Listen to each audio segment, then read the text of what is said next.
Our community is very clear. They demand answers, and so do I. I still want to know why the policies and the procedures for transport were not followed.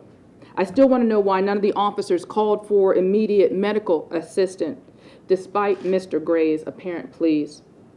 The one thing we all know is that because of this incident, a mother has to bury her child.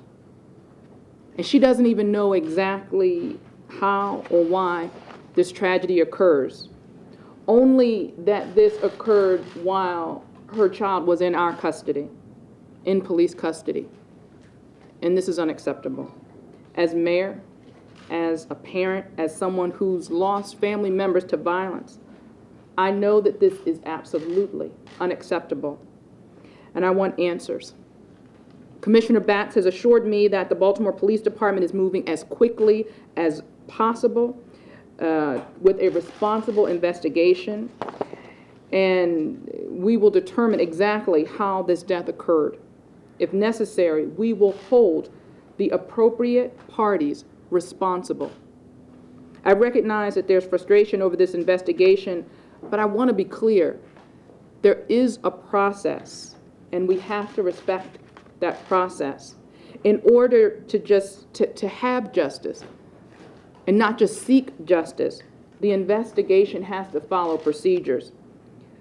It needs to, the investigation and the police and the others who are looking into this have to be able to follow up on leads, and they have to be as thorough as possible. Again, in order for us to have justice and not just seek justice, we have to protect this process.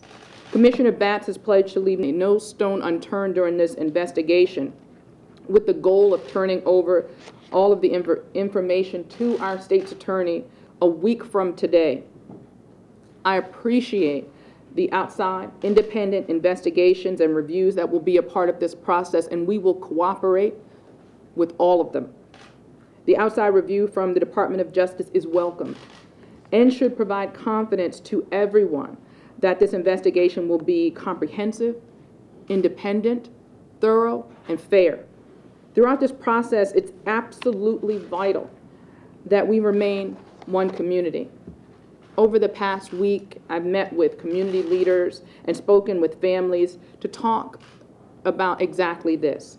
Just a few minutes ago, I'm so incredibly blessed to have had the opportunity to meet with faith leaders from across Baltimore to discuss how we can work together to build community.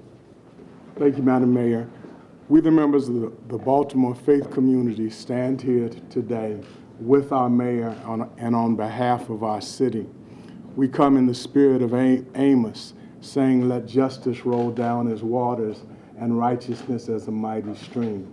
We come in the spirit of Martin Luther King and Mahatma Gandhi, saying, "Let us protest, but let it be nonviolent protest, so that the legacy of the death of Freddie Gray is that a great city will become greater after this." And so we're here today to stand again with our mayor for justice for Freddie Gray, his family, and our entire city, because Baltimore is going to be better after this than it was before.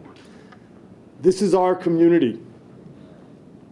As we mourn Freddie Gray, we are reminded that this is our community. If our holiest day of gathering for communal prayer is Friday or Saturday or Sunday or another day of the week, it is our community. If we have greater income or are searching for work, it is our community. Regardless of our color, regardless of our education, regardless of if we were born here or came here, this is our community. As we ask hard questions, this is our community. And as we accept and endorse the leadership of our mayor and those who lead us, it is our community. We must ask difficult questions, but we must remember at every given point, we are all different, but we are all the same in that this is our community, and we must nurture it together.